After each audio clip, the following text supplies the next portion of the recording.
ਹਮਦਰਦ TV ਦੇ live ਚਰਚਾ programme ਵਿੱਚ ਤੁਹਾਡਾ ਸਭ ਦਾ ਸਵਾਗਤ ਹੈ। ਮੈਂ ਹਾਂ ਤਰਨਜੀਤ ਕੌਰ ਘੁੰਮਣ।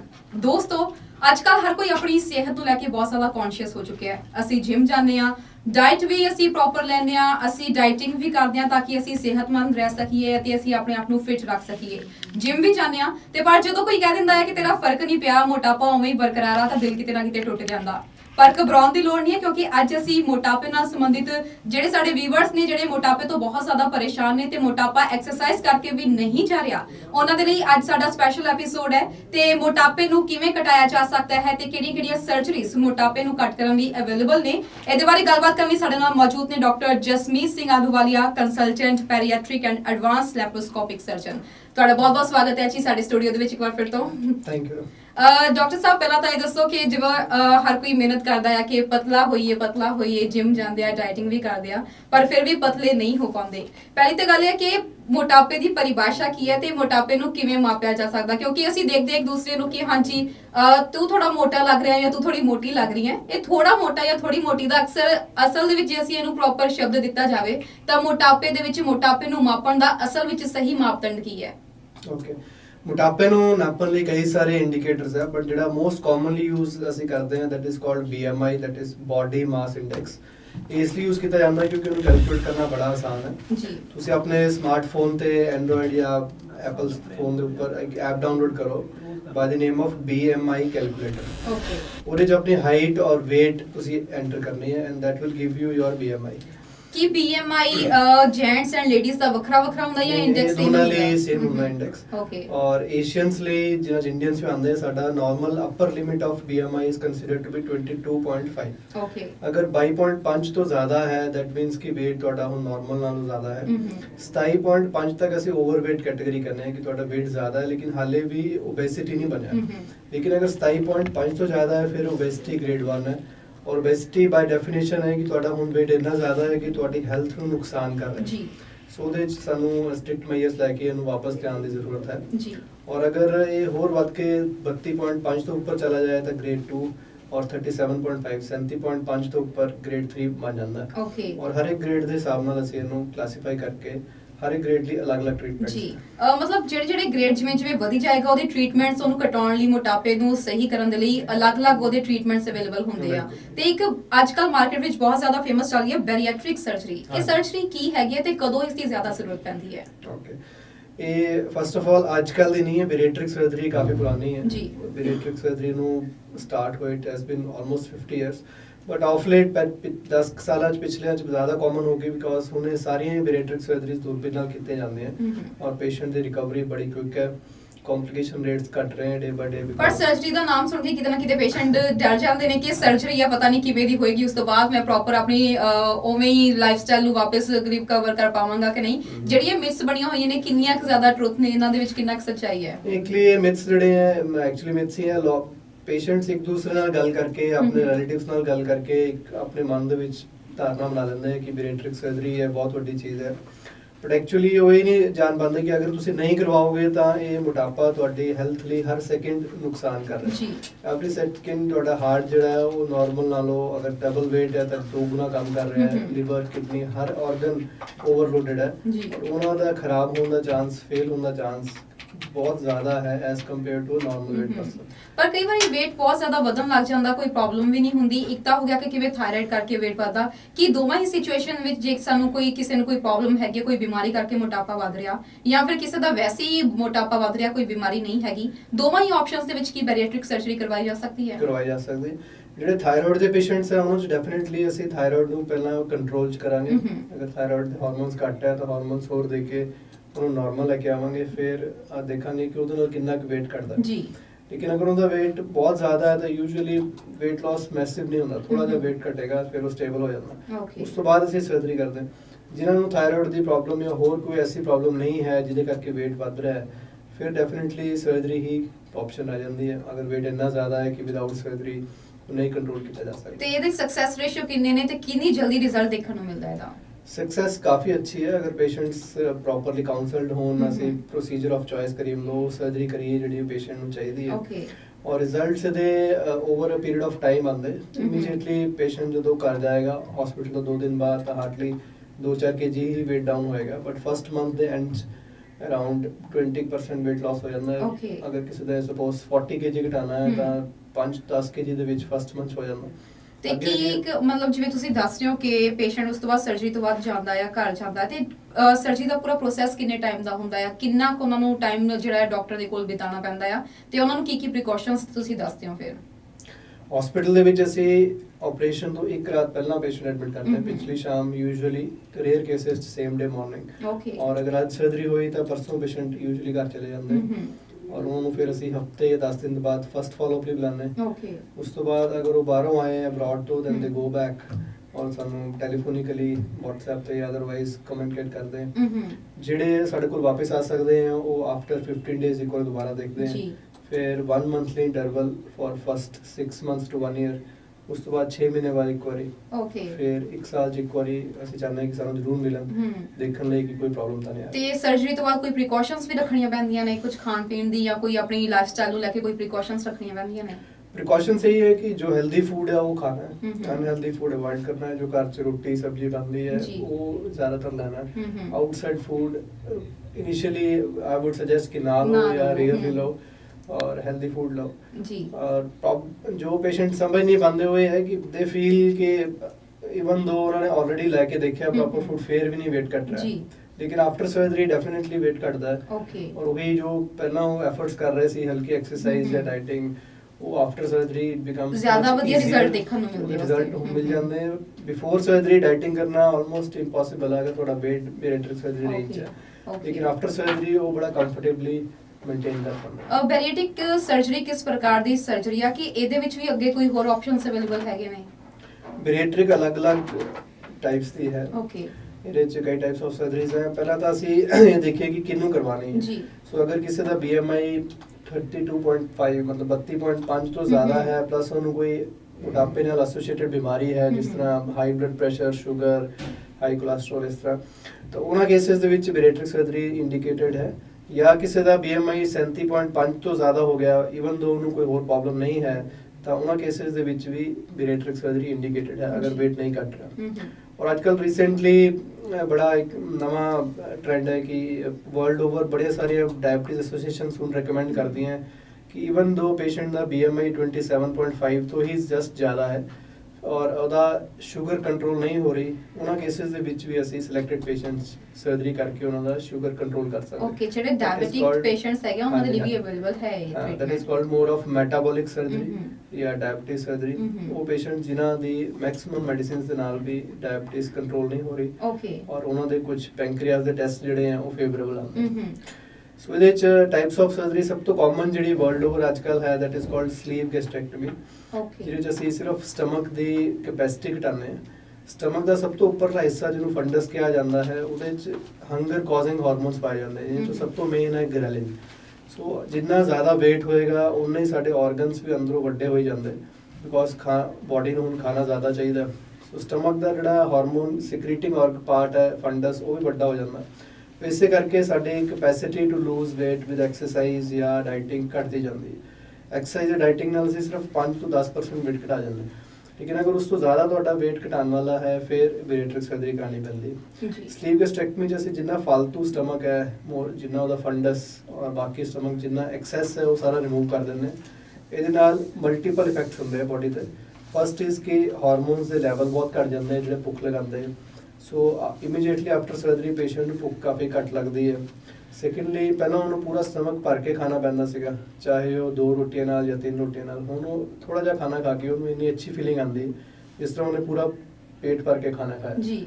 ਬਿਫੋਰ ਸਰਜਰੀ ਇਹ ਪੋਸੀਬਲ ਨਹੀਂ ਸੀ, ਸੋ ਡਾਈਟਿੰਗ ਜਿਹੜੀ ਉਹ ਫੇਲ ਹੋ ਜਾਂਦੀ ਸੀ ਜੀ। ਆਫਟਰ ਸਰਜਰੀ ਈਜ਼ੀ ਹੋ ਜਾਂਦਾ। ਕਿਹੜੇ ਪੇਸ਼ੈਂਟਸ ਨੂੰ ਤੁਸੀਂ ਸੁਜੈਸਟ ਕਰਦੇ ਹੋ ਸਰਜਰੀ ਕਰਵਾਉਣ ਲਈ? ਕਿੰਨਾ ਕੁ ਉਹਨਾਂ ਦਾ weight ਮਤਲਬ ਤੁਸੀਂ ਇੰਡੈਕਸ ਦੇ ਅਕੋਰਡਿੰਗ ਕਿਹਾ ਜਾਵੇ ਤਾਂ ਕਿੰਨੇ weight ਵਾਲੇ ਨੂੰ ਤੁਸੀਂ ਇਹ ਸੁਜੈਸਟ ਕਰੋਗੇ ਸਰਜਰੀ ਕਰਵਾਉਣਾ?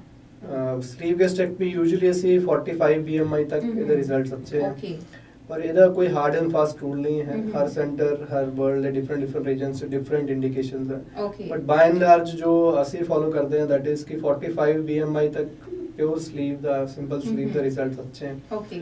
ਔਰ ਪ੍ਰੋਵਾਈਡਡ ਕਿ ਪੇਸ਼ੈਂਟ ਨੂੰ ਡਾਇਬੀਟੀਜ਼ ਨਹੀਂ ਹੈ, ਉਹਨੂੰ ਕੋਈ ਰਿਫਲਕਸ ਐਸਿਡ ਰਿਫਲਕਸ ਦੀ ਪ੍ਰੋਬਲਮ ਨਹੀਂ ਹੈ ਔਰ ਐਂਡੋਸਕੋਪੀ ਉਹਦੀ ਠੀਕ ਆਉਂਦੀ ਹੈ ਤਾਂ sleep is a good option.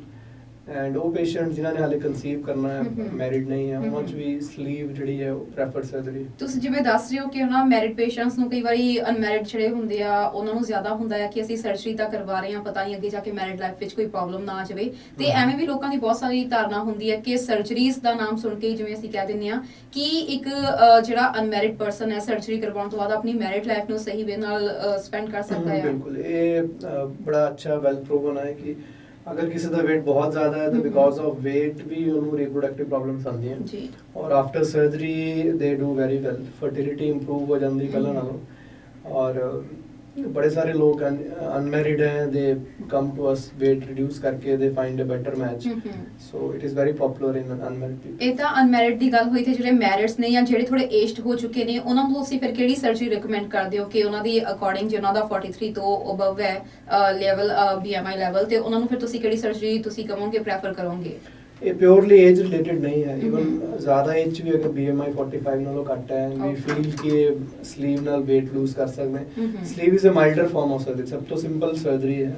ਜਿਹੜਾ ਬਾਈਪਾਸ ਹੈ ਉਹ ਥੋੜਾ ਜ਼ਿਆਦਾ ਐਗਰੈਸਿਵ ਹੈ, ਸੋ ਸਿੰਪਲ ਬਾਈਪਾਸ ਦੇ ਵਿੱਚ ਫਿਰ ਤੁਸੀਂ ਕੀ ਕਰਦੇ ਹੋ? ਬਾਈਪਾਸ ਦੇ ਵਿੱਚ ਅਸੀਂ ਸਟਮਕ ਨੂੰ ਰਿਮੂਵ ਨਹੀਂ ਕਰਦੇ, ਸਟਮਕ ਦੇ ਦੋ ਹਿੱਸੇ ਕਰ ਦਿੰਦੇ ਹਾਂ। ਇੱਕ ਹਿੱਸੇ 'ਚ ਖਾਣਾ ਜਾਏਗਾ ਜਿਹੜਾ ਫੂਡ ਪਾਈਪ ਨਾਲ ਕਨੈਕਟਡ ਰਹੇਗਾ, ਔਰ ਉਹਦਾ ਅਗਲਾ ਹਿੱਸਾ ਜਿਹੜਾ ਛੋਟੀ ਆਂਤ ਦੇ ਨਾਲ ਕਨੈਕਟਡ ਹੈ ਉਹਨੂੰ ਡਿਸਕਨੈਕਟ ਕਰਕੇ ਅਸੀਂ ਆਂਤ ਨੂੰ ਨਾਪ ਕੇ ਕੁਝ ਹਿੱਸੇ ਤੱਕ ਬਾਈਪਾਸ ਕਰ ਦਿੰਦੇ ਹਾਂ ਤਾਂ ਕਿ ਖਾਣਾ ਜਿਹੜਾ ਹੈ ਉਹ ਲਗਭਗ 1/3 ਆਂਤ ਨੂੰ ਬਾਈਪਾਸ ਕਰ ਦੇ, ਜਿਹਦੇ ਵਿੱਚ ਜ਼ਿਆਦਾਤਰ ਫੈਟ ਜਾਂ ਤੁਹਾਡੇ ਸ਼ੂਗਰ ਐਬਜ਼ੌਰਬ ਹੋਣੇ ਉਹ ਹਿੱਸੇ ਨੂੰ ਬਾਈਪਾਸ ਕਰ ਦਿੰਦੇ ਹਾਂ ਤਾਂ ਕਿ ਖਾਣਾ ਇੱਕ ਤਾਂ ਪੇਸ਼ੈਂਟ ਖਾਏ ਘੱਟ ਔਰ ਜਿੰਨਾ ਖਾ ਰਿਹਾ ਉਹ ਪੂਰਾ ਆਪਣੀ ਆਂਤ 'ਚ ਐਬਜ਼ੌਰਬ ਨਾ ਹੋਵੇ, ਬੋਡੀ ਨੂੰ ਲੱਗੇ ਘੱਟ। ਸੋ ਉਹਦੇ ਦੋ ਮੈਕੈਨਿਜ਼ਮ ਹੈ weight loss ਹੋਣ ਦੇ। ਓਕੇ। ਥਰਡਲੀ ਅਗਰ ਅਨਡਾਈਜੈਸਟਡ ਫੂਡ ਡਿਸਟਲ ਪਾਰਟ ਆਫ ਇੰਟੈਸਟਾਈਨ 'ਚ ਜਾਂਦਾ, ਛੋਟੀ ਆਂਤ ਦੇ ਅਗਲੇ ਹਿੱਸੇ 'ਚ ਡਾਇਰੈਕਟਲੀ ਜਾਂਦਾ ਤਾਂ ਉਹਦੇ ਨਾਲ ਇਨਸੂਲੋਜੈਨਿਕ ਹਾਰਮੋਨਸ ਜਿਹੜੇ ਇਨਸੂਲਿਨ ਨੂੰ ਸਿਕ੍ਰੀਸ਼ਨ ਵਧਾਉਂਦੇ, ਇਨਸੂਲਿਨ ਦਾ ਐਕਸ਼ਨ ਵਧਾਉਂਦੇ, ਉਹ ਹਾਰਮੋਨਸ ਹੋਰ ਵੀ ਜ਼ਿਆਦਾ ਰਿਲੀਜ਼ ਹੁੰਦੇ। ਓਕੇ। ਸੋ ਇਹ ਹੋਰ ਵੀ ਜ਼ਿਆਦਾ ਬੈਨੀਫੀਸ਼ੀਅਲ ਹੈ ਫॉर ਡਾਇਬੀਟਿਕਸ। ਪਰ ਜਦੋਂ ਜੀ ਬਿਲਕੁਲ ਤੁਸੀਂ ਗੱਲ ਕਰ ਰਹੇ ਹੋ ਜਿਵੇਂ ਤੁਸੀਂ ਕਹਿ ਰਹੇ ਹੋ ਕਿ ਪੇਸ਼ੈਂਟ ਦੀ ਜਦੋਂ ਉਹਨਾਂ ਦਾ ਰਿਮੂਵ ਕੀਤਾ ਜਾਂਦਾ ਕੁਝ ਪੋਰਸ਼ਨ ਤੇ ਉਹਨਾਂ ਦੀ ਖਾਣਾ ਖਾਣ ਦੀ ਕੈਪੈਸਿਟੀ ਥੋੜੀ ਘਟ ਜਾਂਦੀ ਹੈ ਤੇ ਉਹਨਾਂ ਨੂੰ ਘੱਟ ਖਾਣੇ ਵਿੱਚ ਵੀ ਉਹਨਾਂ ਦਾ ਪੇਟ ਫੁੱਲ ਹੋ ਜਾਂਦਾ, ਬਟ ਕੀ ਇਸ ਤੋਂ ਬਾਅਦ ਉਹਨਾਂ ਦਾ ਪੂਰੀ ਬਾਡੀ ਜਦੋਂ ਪ੍ਰੋਪਰ ਖੁਰਾਕ ਕੀ ਇਦਾਂ ਨਹੀਂ ਹੋ ਸਕਦਾ ਕਿ ਜੇ ਨਹੀਂ ਮਿਲੇਗੀ ਤਾਂ ਕੱਲ ਨੂੰ ਕਿਤੇ ਨਾ ਜਾ ਕੇ ਬਾਡੀ ਦੇ ਕਿਸੇ ਹੋਰ ਪਾਰਟ ਦੇ ਉੱਤੇ ਦਾ ਸਾਈਡ ਇਫੈਕਟ ਦੇਖਣ ਨੂੰ ਮਿਲ ਸਕਦਾ ਹੈ? ਯੂਜੂਅਲੀ ਬਾਏ ਐਂਡ ਲਾਰਜ ਅਗਰ ਤੁਸੀਂ ਦੇਖੋ ਤਾਂ ਅਸੀਂ ਖਾਣਾ ਜਿੰਨਾ ਸਾਨੂੰ ਰਿਕੁਆਇਰਡ ਹੈ ਉਸ ਤੋਂ ਜ਼ਿਆਦਾ ਹੀ ਖਾਂਦੇ ਹਾਂ। ਅਗਰ ਸਾਨੂੰ ਇੱਕ ਚਪਾਤੀ ਦੀ ਲੋੜ ਹੈ ਅਸੀਂ 2 ਖਾਂਦੇ ਹਾਂ, 2.5 ਖਾਂਦੇ ਹਾਂ, ਔਰ ਇਨ ਬਿਟਵੀਨ ਸਾਨੂੰ ਭੁੱਖ ਲੱਗਦੀ ਹੈ ਵੀ ਟੇਕ ਲਿਟਲ ਮੋਰ ਫੂਡ। ਜੀ। ਪ੍ਰੋਬਲਮ ਇਹ ਹੈ ਕਿ ਜਿਸ ਪੇਸ਼ੈਂਟ ਦਾ weight ਜ਼ਿਆਦਾ ਹੋ ਗਿਆ ਉਹਨੂੰ ਬਾਡੀ ਦੀ ਫੂਡ ਦੀ ਰਿਕੁਆਇਰਮੈਂਟ ਵੱਧ ਜਾਂਦੀ ਹੈ, ਸੋ ਇੱਕ ਲੈਵਲ ਤੇ ਆ ਕੇ ਪੇਸ਼ੈਂਟ ਨੂੰ ਲੱਗਦਾ ਨਹੀਂ ਹੁਣ weight ਬਹੁਤ ਜ਼ਿਆਦਾ ਹੋ ਗਿਆ ਉਹਨੂੰ ਘਟਾਈਏ, ਲੇਕਿਨ ਉਹਦੇ ਅੰਦਰ ਸਾਰੇ ਆਰਗਨਸ ਜਿਹੜੇ ਆ ਵੱਡੇ ਹੋਏ ਹੈ, ਬਾਡੀ ਦਾ ਸਾਈਜ਼ ਜ਼ਿਆਦਾ ਹੈ, ਸਟਮਕ ਦਾ ਸਾਈਜ਼ ਜ਼ਿਆਦਾ ਹੈ, ਸੋ ਜਦੋਂ ਆਪਣੀ ਬਾਡੀ ਨੂੰ ਡਿਪਰਾਈਵ ਕਰਨ ਲੱਗਦਾ ਹੈ ਬਿਕੋਜ਼ ਬਾਡੀ ਜ਼ਿਆਦਾ ਵੱਡੀ ਹੈ ਤਾਂ ਉਹ टॉलरेट नहीं करते because we are trying to go against the nature. So after surgery patient the calorie requirement ਜ਼ਿਆਦਾ ਹੋਏਗੀ ਲੇਕਿਨ ਉਹ ਥੋੜਾ ਖਾਏਗਾ, ਬਟ ਜਿਸ ਤਰ੍ਹਾਂ weight ਘਟੇਗਾ ਉਹਦੀ requirement ਵੀ ਘਟਦੀ ਜਾਏਗੀ ਔਰ ਖਾਣ ਦੀ capacity with time ਥੋੜੀ ਵਧੇਗੀ। So after while ਜਦੋਂ normal weight ਤੇ ਆ ਜਾਏਗਾ ਤਾਂ ਮੈਚ ਕਰੇਗਾ ਜਿੰਨਾ ਉਹਦਾ ਹੁਣ required calories ਰਹਿ ਗਈਆਂ ਜਿੰਨੀ intake ਚਾਹੀਦੀ ਹੈ ਉਨਾ ਹੀ ਉਹ ਖਾ ਪਾਏਗਾ। और इनिशियली बिकॉज ਉਹਦੀ intake ਘੱਟ ਹੈ ਸੋ ਅਸੀਂ ਵਿਟਾਮਿਨਸ ਔਰ ਕੈਲਸ਼ੀਅਮ ਦੇ ਟੈਬਲੇਟਸ ਦਿੰਦੇ ਹਾਂ ਮਾਰਨਿੰਗ ਔਰ evening which is a simple thing, ਜ਼ਿਆਦਾਤਰ ਪੇਸ਼ੈਂਟ ਨੂੰ ਇਹ ਪ੍ਰੋਬਲਮ ਨਹੀਂ ਹੈ। ਜੀ ਡਾਕਟਰ ਸਾਹਿਬ ਕਈ ਵਾਰੀ ਹੁੰਦਾ ਹੈ ਕਿ ਕੁਝ ਜਿਵੇਂ ਡਾਕਟਰਸ ਦੇ ਕੋਲ ਜਾਂਦੇ ਨੇ ਤੇ ਉਹ ਉਹਨਾਂ ਨੂੰ ਮੈਡੀਸਿਨਸ ਦੇ ਉੱਤੇ ਲਗਾ ਦਿੰਦੇ ਨੇ ਕਿ ਜਿਹੜੇ ਨਹੀਂ ਚਾਹੁੰਦੇ ਕਿ ਅਸੀਂ ਸਰਜਰੀ ਕਰਵਾਈਏ ਤੇ ਮੈਡੀਸਿਨਸ ਜਿਵੇਂ weight loss ਦੀਆਂ ਮੈਡੀਸਿਨਸ ਚੱਲਦੀਆਂ ਨੇ ਤੇ ਉਹਨਾਂ ਦੇ ਮੁਕਾਬਲੇ ਗੱਲ ਕੀਤੀ ਜਾਵੇ ਉਹਨਾਂ ਦਾ ਕਿੰਨਾ ਸਾਈਡ ਇਫੈਕਟ ਬਾਡੀ ਦੇ ਉੱਤੇ ਪੈਂਦਾ ਆ ਐਸ ਕੰਪੇਅਰ ਟੂ ਸਰਜਰੀ? ਜਿਵੇਂ ਤੁਸੀਂ ਦੱਸਿਆ ਕਿ ਸਰਜਰੀ ਦਾ ਕੋਈ ਸਾਈਡ ਇਫੈਕਟ ਨਹੀਂ ਹੁੰਦਾ ਹੈਗਾ ਅਤੇ ਤੁਹਾਡੇ ਸਿਰਫ ਖਾਣੇ ਖਾਣ ਦੀ ਸ਼ਮਤਾ ਨੂੰ ਥੋੜਾ ਘੱਟ ਕਰ ਦਿੰਦੇ ਆ, ਜਿਹੜੀਆਂ ਮੈਡੀਸਿਨਸ ਹੁੰਦੀਆਂ ਨੇ ਫਿਰ ਉਹ ਕਿਸ ਪ੍ਰਕਾਰ weight loss ਕਰਦੀਆਂ ਨੇ? फर्स्ट ऑफ ऑल टू से कि सर्जरी का कोई साइड इफेक्ट नहीं है वो भी गलत है, मतलब एज सच ग्रॉसली अगर पेशेंट सब फॉलो करता रहे तो सर्जरी इज क्वाइट सेफ। दूसरी गल है कि ਮੈਡੀਸਿਨਸ ਐਲੋਪੈਥੀ ਦੇ ਵਿੱਚ ਬਹੁਤ ਜ਼ਿਆਦਾ ਮੈਡੀਸਿਨਸ ਨਹੀਂ ਹੈ ਜਿਹੜੀਆਂ ਹੁਣ ਅੱਜ ਕੱਲ ਰეკਮੈਂਡਡ ਹੈ, ਕੁਝ ਪਹਿਲਾਂ ਸੀਗੀਆਂ ਹੁਣ ਵਿਡਰਾ ਹੋ ਗਈਆਂ, ਹੁਣ ਆਲਮੋਸਟ ਇੱਕ ਮੈਡੀਸਿਨ ਰਹਿ ਗਈ ਜਿਹੜੀ ਹਾਲੇ ਵੀ ਅਸੀਂ ਰეკਮੈਂਡ ਕਰਦੇ। ਉਸ ਤੋਂ ਇਲਾਵਾ ਕੁਝ ਆਯੁਰਵੈਦਿਕ ਮੈਡੀਸਿਨਸ ਹੈ ਪਰ ਇਹਨਾਂ ਸਾਰਿਆਂ ਦਾ ਜਿਹੜਾ ਇਫੈਕਟ ਹੈ that is only up to 5 to 10%। 5% ਉਹਨਾਂ 'ਚ ਜਿਹੜੇ ਬਹੁਤ ਜ਼ਿਆਦਾ ਐਕਸਰਸਾਈਜ਼ ਨਹੀਂ ਕਰ ਪਾਉਂਦੇ, 10% ਜਿਹੜੇ ਯੰਗ ਪੋਪੂਲੇਸ਼ਨ ਹੈ ਬੜਾ ਅੱਛਾ ਐਕਸਰਸਾਈਜ਼ ਕਰਦਾ, ਜਿਮ ਜੁਆਇਨ ਕਰਦਾ, ਯੂਜੂਅਲੀ ਉਹ 10% ਜੁਆਇਨ ਕਰਦੇ। ਲੂਜ਼ ਕਰ ਪਾਉਂਦੇ। ਓਕੇ, ਤੁਹਾਡੀ ਗੱਲ ਕੀਤੀ ਜਾਵੇ ਤਾਂ ਤੁਸੀਂ ਕਿਹਨੂੰ ਪ੍ਰੈਫਰ ਕਰੋਗੇ? ਜੇ ਮੈਡੀਸਿਨਸ ਨੂੰ ਜ਼ਿਆਦਾ ਪ੍ਰੈਫਰ ਕਰੋਗੇ ਆਪਣੇ ਪੇਸ਼ੈਂਟਸ ਦੇ ਲਈ, ਜਾਂ ਤੁਸੀਂ ਸਰਜਰੀਜ਼ ਨੂੰ ਜ਼ਿਆਦਾ ਪ੍ਰੈਫਰ ਇਹ ਕਰੋਗੇ? ਉਹੀ ਤੁਹਾਨੂੰ ਇਨੀਸ਼ੀਅਲੀ ਦੱਸ ਰਹੇ ਹਾਂ ਕਿ ਡਿਪੈਂਡਸ ਅਪਨ BMI। ਅਗਰ Okay. BMI ਤੁਹਾਡਾ 22.5 ਤੇ 27.5 ਦੇ ਵਿੱਚ ਫਾਲ ਕਰਦਾ ਹੈ, ਉਹਨਾਂ ਕੇਸਿਸ ਵਿੱਚ ਸਿੰਪਲ ਡਾਈਟਿੰਗ ਔਰ ਫਿਜ਼ੀਓਥੈਰੇਪੀ ਨਾਲ ਐਕਸਰਸਾਈਜ਼ ਨਾਲ weight lose ਕਰਨ ਦੀ ਸਲਾਹ ਦਿੰਦੇ ਹਾਂ। ਓਕੇ 27.5 ਤੋਂ 32.5 ਸਿੰਪਲ ਪੇਸ਼ੈਂਟ ਜਿਹਨੂੰ ਕੋਈ ਡਾਇਬੀਟੀਜ਼ ਨਹੀਂ ਹੈ, ਉਹਨਾਂ ਨੂੰ ਅਸੀਂ ਵਿਦ ਮੈਡੀਸਿਨ ਹੈਲਪ ਕਰਦੇ ਹਾਂ ਕਿ weight lose ਕਰ ਲਓ। ਜੀ ਉਸ ਤੋਂ ਉੱਪਰ ਅਗਰ ਉਹ weight ਹੈ then it is almost impossible। ਉਹ ਆਲਰੇਡੀ ਕਾਫੀ ਜਿੰਨੇ ਪੇਸ਼ੈਂਟ ਸਾਡੇ ਕੋਲ ਆਉਂਦੇ ਹੈ ਕਾਫੀ ਮਲਟੀਪਲ ਅਟੈਂਪਟਸ ਕਰ ਚੁੱਕੇ ਹੁੰਦੇ, ਜੀ। weight ਨਹੀਂ ਕਰ ਰਿਹਾ, then ਉਹਦੇ ਵਿੱਚ ਅਸੀਂ ਸਰਜਰੀਜ਼ ਸਟਾਰਟ ਕਰਦੇ ਹਾਂ। ਤੇ ਜਿਹੜੇ ਆਲਰੇਡੀ ਕਿਸੇ ਨਾ ਕਿਸੇ ਮੈਡੀਕਲ ਪ੍ਰੋਬਲਮ ਦੇ ਕਰਕੇ ਸਰਜਰੀ ਹੋ ਚੁੱਕੀ ਹੈ, ਜਿਵੇਂ ਕਿਸੇ ਦੀ ਹਾਰਟ ਦੀ ਪ੍ਰੋਬਲਮ ਜਾਂ ਕੋਈ ਵੀ ਸਰਜਰੀ ਹੋ ਚੁੱਕੀ ਹੈ, ਕੀ ਉਹ ਵੀ ਪੇਸ਼ੈਂਟਸ ਇਸ ਸਰਜਰੀ ਨੂੰ ਆਪਟ ਕਰ ਸਕਦੇ ਨੇ, ਬਾਇਓਟ੍ਰਿਕ ਸਰਜਰੀ ਨੂੰ ਦੁਬਾਰਾ ਬਿਲਕੁਲ ਆਪਟ ਕਰ ਸਕਦੇ ਨੇ? ਬਿਫੋਰ ਸਰਜਰੀ ਅਸੀਂ ਹਰ ਪੇਸ਼ੈਂਟ ਦੇ ਸਾਰੀ ਬੋਡੀ ਦੇ ਟੈਸਟ ਕਰਦੇ ਹਾਂ, ਜਿਹਦੇ ਹਮਮ। ਵਿੱਚ ਲੰਗਸ, ਹਾਰਟ, ਕਿਡਨੀਜ਼, ਹਰ ਆਰਗਨ ਦੀ ਟੈਸਟਿੰਗ ਹੁੰਦੀ ਹੈ। ਓਕੇ ਅਗਰ ਸਪੋਜ਼ ਕਿਸੇ ਦਾ ਬਾਈਪਾਸ ਹੋਇਆ ਹੈ ਜਾਂ ਹਾਰਟ ਦੀ ਸਟੈਂਟਿੰਗ ਹੋਈ ਹੈ, then ਹਮਮ। ਔਰ ਸਾਰੇ ਟੈਸਟ ਕਰਕੇ ਮੈਡੀਕਲੀ ਫਿਟ ਆਉਂਦੇ ਹੈ, ਹਮ then it can be done। ਔਰ ਰਾਦਰ ਇਸ ਤੋਂ ਬਾਅਦ ਉਹ ਹੋਰ ਅੱਛੀ ਲਾਈਫ ਜੀ ਪਾਣਗੇ, ਉਹਨਾਂ ਦੇ ਹਾਰਟ ਦੇ ਸਟੈਂਟਸ ਜਿਹੜੇ ਆ ਉਹਨਾਂ ਦੀ ਲਾਈਫ ਵੱਧ ਜਾਏਗੀ, ਬਾਈਪਾਸ ਕੀਤੇ ਹੋਏ ਵੈਸਲਸ ਦੀ ਲਾਈਫ ਵੱਧ ਜਾਏਗੀ, because body the weight lose ਕਰਨ ਤੋਂ ਬਾਅਦ ਹਾਰਟ ਤੇ ਲੋਡ ਘਟ ਜਾਏਗਾ। ਜੀ। ਅਗਰ ਹਾਰਟ ਤੇ ਲੋਡ ਘਟੇਗਾ ਤਾਂ ਹਾਰਟ ਦੀ ਲਾਈਫ ਵਧੇਗੀ। ਹਮ ਸੋ ਇਹਦੇ 'ਚ ਕੋਈ ਪ੍ਰੋਬਲਮ ਨਹੀਂ। ਕੀ ਏਦਾਂ ਹੁੰਦਾ ਹੈ ਕਿ ਜਦੋਂ ਸਰਜਰੀ ਕੀਤੀ ਜਾਂਦੀ ਹੈ ਬੋਡੀ ਦੇ ਸਿਰਫ ਇੱਕ ਪੋਰਸ਼ਨ ਦਾ weight ਕਰਦਾ, ਕਿ ਪੂਰੀ ਬੋਡੀ ਦਾ ਪੂਰੀ body। ਉਸ ਅਕੋਰਡਿੰਗ ਐਵਰੇਜ weight ਕਰਦਾ ਨਹੀਂ, ਹੈ? ਪੂਰੀ ਬੋਡੀ ਦਾ ਜਿਹੜਾ ਲਾਈਪੋਸੈਕਸ਼ਨ ਇੱਕ ਟ੍ਰੀਟਮੈਂਟ ਹੈ ਹਮਮ। ਜਿਹਦੇ 'ਚ ਟਾਰਗੇਟਡ ਇੱਕ ਜਗ੍ਹਾ ਦੀ ਫੈਟ ਸਕ ਕੀਤੀ ਜਾਂਦੀ ਹੈ, ਲੇਕਿਨ Okay। ਬੈਰੀਐਟ੍ਰਿਕ ਸਰਜਰੀ 'ਚ ਅਸੀਂ ਕੋਈ ਫੈਟ ਨਹੀਂ ਰਿਮੂਵ ਕਰਦੇ, ਅਸੀਂ ਤੁਹਾਡਾ ਇੰਟੈਸਟਾਈਨਸ ਦਾ ਖਾਣ ਦੀ ਕੈਪੈਸਿਟੀ ਜਾਂ ਉਹਦੇ ਚੈਨਲ ਚੇਂਜ ਕਰਦੇ ਹਾਂ, ਔਰ ਉਹਦੇ ਨਾਲ ਹੈਡ ਟੂ ਟੋ ਹਰ ਆਰਗਨ 'ਚ ਬਾਹਰ ਜੋ ਤੁਹਾਨੂੰ ਨਜ਼ਰ ਆਉਂਦਾ, ਉਸ ਤੋਂ ਇਲਾਵਾ ਇਵਨ ਇਨਸਾਈਡ ਯੂਰ ਐਬਡੋਮਨ ਜਿਹੜੇ ਜਿਸ ਤਰ੍ਹਾਂ ਲੀਵਰ ਹੈ ਉਹਦੇ 'ਚ ਫੈਟ ਹੈ, ਕਿਡਨੀ ਦੇ ਅਰਾਊਂਡ ਫੈਟ ਹੈ, ਜੀ ਉਹ ਸਾਰੀ ਫੈਟ ਵੀ ਡਿਸੋਲਵ ਹੁੰਦੀ ਹੈ। ਜੀ ਬਿਲਕੁਲ। ਤੇ ਜਿਵੇਂ ਜਿਹੜੇ ਵਿਦੇਸ਼ਾਂ ਵਿੱਚ ਬੈਠੇ ਨੇ ਤੇ ਇੱਥੇ ਆਉਣਾ ਚਾਹੁੰਦੇ ਨੇ, ਉਹ ਆਪਣੀ ਸਰਜਰੀ ਕਰਵਾਉਣਾ ਚਾਹੁੰਦੇ, ਉਹਨਾਂ ਦੇ ਕੋਲ ਟਾਈਮ ਜ਼ਿਆਦਾ ਨਹੀਂ ਹੁੰਦਾ, ਜਾਂ ਫਿਰ ਜਿਨ੍ਹਾਂ ਦਾ ਅੱਗੇ ਮੈਰਿਜ ਪੀਰੀਅਡ ਚੱਲ ਰਿਹਾ ਵਾ, ਜਿਹੜੇ ਅੱਗੇ ਮੈਰਿਜ ਕਰਵਾਉਣ ਲਈ ਮਹੀਨੇ 2 ਮਹੀਨੇ ਬਾਅਦ ਜਿਨ੍ਹਾਂ ਦੀ ਮੈਰਿਜ ਹੈ, ਤੇ ਉਹ ਆਪਣਾ weight reduce ਕਰਵਾਉਣਾ ਚਾਹੁੰਦੇ ਨੇ ਤੇ ਉਹ ਸਰਜਰੀ ਨੂੰ ਆਪਟ ਕਰਨਾ ਚਾਹੁੰਦੇ ਨੇ, ਫਿਰ ਉਹਨਾਂ ਦਾ ਕਿੰਨਾ ਕੁ ਇੰਸਟੈਂਟਲੀ ਰਿਜ਼ਲਟ ਦੇਖਣ ਨੂੰ ਮਿਲ ਸਕਦਾ ਆ? ਇਹ ਡਿਪੈਂਡ ਕਰਦਾ ਕਿੰਨਾ weight ਜ਼ਿਆਦਾ ਹੈ। ਹਮਮ। ਸਾਡੇ ਕੋਲ ਕੁਝ ਯੰਗ ਪੇਸ਼ੈਂਟਸ ਆਉਂਦੇ ਨੇ ਜਿਨ੍ਹਾਂ ਨੇ just 20 to 30 kg weight lose ਕਰਨਾ ਜੀ। ਹੈ, ਅੱਛੀ ਮੋਟੀਵੇਟਡ ਹੈ, ਹਮ ਉਹ 3 to 6 months ਦੇ ਵਿੱਚ weight lose ਕਰ ਜਾਂਦੇ ਜੀ। 20 ਕਿਲੋ ਆਰਾਮ ਨਾਲ ਯੰਗ ਪੇਸ਼ੈਂਟਸ 3 months ਦੇ ਵਿੱਚ ਹਮਮ। lose ਕਰ ਜਾਂਦੇ ਆ, 30 kg ਔਰ ਅਬਵ 6 months। ਜੀ ਦੈਨ ਫਿਰ ਉਹ ਐਲਡਰਲੀ ਪੇਸ਼ੈਂਟਸ ਹੈ ਜਿਨ੍ਹਾਂ ਦੀ ਮੋਬਿਲਿਟੀ ਘੱਟ ਹੈ, ਹਮਮ। ਜਿਨ੍ਹਾਂ ਨੇ ਜਿਮ ਨਹੀਂ ਜੁਆਇਨ ਕਰਨਾ, ਥੋੜਾ ਸੈਰ ਹੀ ਕਰਨੀ, ਉਹਨਾਂ ਨੂੰ weight lose ਕਰਨ ਥੋੜਾ ਟਾਈਮ ਲੱਗਦਾ ਹੈ, ਜੀ ਉਹ up to 1 year to 1.5 year ਲੱਗ ਜਾਂਦਾ weight ਕੀ lose। ਸਰਜਰੀ ਦੇ ਦੌਰਾਨ ਵੀ ਤੁਸੀਂ ਕੋਈ ਨਾ ਕੋਈ ਐਕਸਰਸਾਈਜ਼, ਜਿਹੜਾ ਤੁਹਾਡਾ ਪੀਰੀਅਡ ਹੈ ਕਿ ਜਿਵੇਂ 1 ਮਹੀਨੇ ਤੋਂ ਬਾਅਦ ਤੁਸੀਂ ਉਹਨਾਂ ਨੂੰ ਕੋਈ ਐਕਸਰਸਾਈਜ਼ ਵੀ ਦੱਸਦੇ ਹੋ ਕਿ ਕੋਈ ਐਕਸਰਸਾਈਜ਼ ਕਰਨੀ ਹੈ ਜਾਂ ਕੋਈ ਡਾਈਟ ਫੋਲੋ ਕਰਨੀ ਹੈ, ਕੋਈ ਜਾਂ ਨਾਰਮਲ ਆਪਣੀ ਰੂਟੀਨ ਜੋ ਖਾਣਾ ਖਾਂਦੇ ਆ ਉਹ ਖਾ ਸਕਦੇ ਨੇ ਉਹ? ਡਿਪੈਂਡ ਕਰਦਾ ਰੂਟੀਨ ਚ ਕੀ ਖਾਂਦੇ ਨੇ। ਅਗਰ ਰੂਟੀਨ ਚ ਹੈਲਦੀ ਫੂਡ ਖਾਂਦੇ ਆ, ਘਰ ਦਾ ਸਿੰਪਲ ਖਾਣਾ ਖਾਂਦੇ ਆ, ਦੈਨ ਇਟ ਇਜ਼ ਓਕੇ। ਨਹੀਂ, ਕਈ ਵਾਰੀ ਹੋ ਜਾਂਦਾ ਨਾ ਕਿ ਹੁਣ ਤਾਂ ਸਰਜਰੀ ਹੋ ਗਈ ਹੈ ਤੇ ਹੁਣ ਤਾਂ ਪਤਲੇ ਹੋ ਗਏ ਆ, ਉਸ ਤੋਂ ਬਾਅਦ ਥੋੜਾ ਬਹੁਤ ਤਾਂ ਬਾਹਰਲਾ ਫੂਡ ਖਾ ਸਕਦੇ, ਕਿਉਂਕਿ ਐਜ਼ ਯੂ ਨੋ ਕਿ ਓਕੇਜ਼ਨਲੀ ਥੋੜਾ ਬਹੁਤ ਓਕੇਜ਼ਨਲੀ ਹਮ। ਖਾਣਾ is okay, okay but it should not be a habit. Hmm. So ਅਸੀਂ ਰੂਟੀਨ ਉਹਨੂੰ ਮੰਨਦੇ ਹਾਂ ਜੋ ਤੁਸੀਂ ਹਫਤੇ 'ਚ ਐਟਲੀਸਟ 6 ਦਿਨ ਖਾਂਦੇ ਹੋ। ਜੀ। ਇੱਕ meal you can go here and there but not more than ਤੇ ਦੈਟ। ਕੁਝ ਐਦਾਂ ਵੀ ਹੁੰਦਾ ਜੇ ਤੁਸੀਂ ਸਰਜਰੀ ਕਰਵਾਈ ਤੇ ਉਸ ਤੋਂ ਬਾਅਦ ਜਿਵੇਂ ਤੁਹਾਡੇ ਖਾਣੇ ਦੇ ਵਿੱਚ ਘੀ ਦੀ ਮਾਤਰਾ ਉਸ ਅਕੋਰਡਿੰਗ ਹੋਣੀ ਚਾਹੀਦੀ ਹੈ, ਕਿਉਂਕਿ ਬਹੁਤ ਸਾਰੇ ਲੋਕੀ ਹੁੰਦੇ ਆ ਕਿ ਇਹ ਸਮਝਦੇ ਆ ਕਿ ਜੇ ਅਸੀਂ ਘਿਓ ਖਾ ਲਿਆ ਤੇ ਸਾਡੀ ਕਿਤੇ ਫੈਟ ਹੋ ਜਾਏਗੀ। ਇਸ ਵਾਕਈ ਮਿਸ ਨਹੀਂ, ਜਾਂ ਸਰਜਰੀ ਦੇ ਵਿੱਚ ਐਵੇਂ ਦੀਆਂ ਚੀਜ਼ਾਂ ਦਾ ਕੋਈ ਧਿਆਨ ਨਹੀਂ ਰੱਖਿਆ ਜਾਂਦਾ ਖਾਣ ਪੀਣ ਦਾ? ਨਹੀਂ, ਜੋ ਹੈਲਦੀ ਫੂਡ ਨਾਰਮਲ ਲੋਕਾਂ ਲਈ ਰਿਕਮੈਂਡਡ ਹੈ, ਉਸ ਤਰ੍ਹਾਂ ਦਾ ਹੈਲਦੀ ਫੂਡ ਆਫਟਰ ਸਰਜਰੀ ਵੀ ਰਿਕਮੈਂਡਡ ਹੈ। ਜੀ ਇਸ ਤਰ੍ਹਾਂ ਨਹੀਂ ਕਿ ਸਰਜਰੀ ਕਰਵਾ ਲਈ ਤੇ ਹੁਣ ਅਸੀਂ ਅਨਹੈਲਦੀ ਫੂਡ ਖਾ ਸਕਦੇ ਹਾਂ ਔਰ ਵੀ ਬਿਲੀਵ ਕਿ ਦੁਬਾਰਾ weight gain ਨਹੀਂ ਹੋਏਗਾ। ਜੀ ਸੋ ਜਿਹੜੇ ਨਾਰਮਲ ਪ੍ਰੀਕਾਸ਼ਨਸ ਹੈ ਉਹ ਤਾਂ ਰੱਖਣੇ ਹੈ, ਬਟ ਪੁਆਇੰਟ ਇਹ ਹੈ ਕਿ ਵਿਦ ਨਾਰਮਲ ਪ੍ਰੀਕਾਸ਼ਨ ਵੀ ਇਹ ਪੇਸ਼ੈਂਟਸ weight ਨਹੀਂ ਲੂਜ਼ ਕਰ ਪਾਉਂਦੇ, ਸੋ ਉਹਦੇ ਲਈ ਸਰਜਰੀ ਇਜ਼ ਰਿਕੁਆਇਰਡ ਹੈ। Surgery is but required. After surgery just B normal, ਮਤਲਬ ਇਹ ਨਹੀਂ ਸੋਚਣਾ ਕਿ ਅਸੀਂ ਸਰਜਰੀ ਕਰਾ ਲਈਏ ਤਾਂ ਹੁਣ ਵੀ ਆਰ ਬਿਲਕੁਲ। ਐਕਸੈਪਸ਼ਨਲ ਕਿ ਅਸੀਂ ਕੁਝ ਵੀ ਖਾ ਸਕਦੇ ਕੁਝ ਵੀ ਖਾ ਸਕਦੇ ਹਾਂ। ਬਿਲਕੁਲ। ਤੇ ਸਾਡੀ ਲਾਈਵ ਚਰਚਾ ਵਿੱਚ ਇਹ ਟਾਕ ਜਾਰੀ ਰਹੇਗਾ ਕਿ ਮੋਟਾਪੇ ਨੂੰ ਅਸੀਂ ਕਿਵੇਂ ਘਟਾ ਸਕਦੇ ਹਾਂ ਸਰਜਰੀਜ਼ ਦੇ ਰਾਹੀਂ, ਤੇ ਕੀ ਸਰਜਰੀ ਤੋਂ ਇਲਾਵਾ ਕੋਈ ਹੋਰ ਵੀ ਆਪਸ਼ਨ ਹੈ ਜਿਸ ਨਾਲ ਅਸੀਂ ਮੋਟਾਪੇ ਤੋਂ ਛੁਟਕਾਰਾ ਪਾ ਸਕਦੇ ਹਾਂ। ਫਿਲਹਾਲ ਰੁਕਾਂਗੇ ਬ੍ਰੇਕ ਦੇ ਲਈ, ਬ੍ਰੇਕ ਤੋਂ ਬਾਅਦ ਵੀ ਲਾਈਵ ਚਰਚਾ ਪ੍ਰੋਗਰਾਮ ਜਾਰੀ ਹੈ।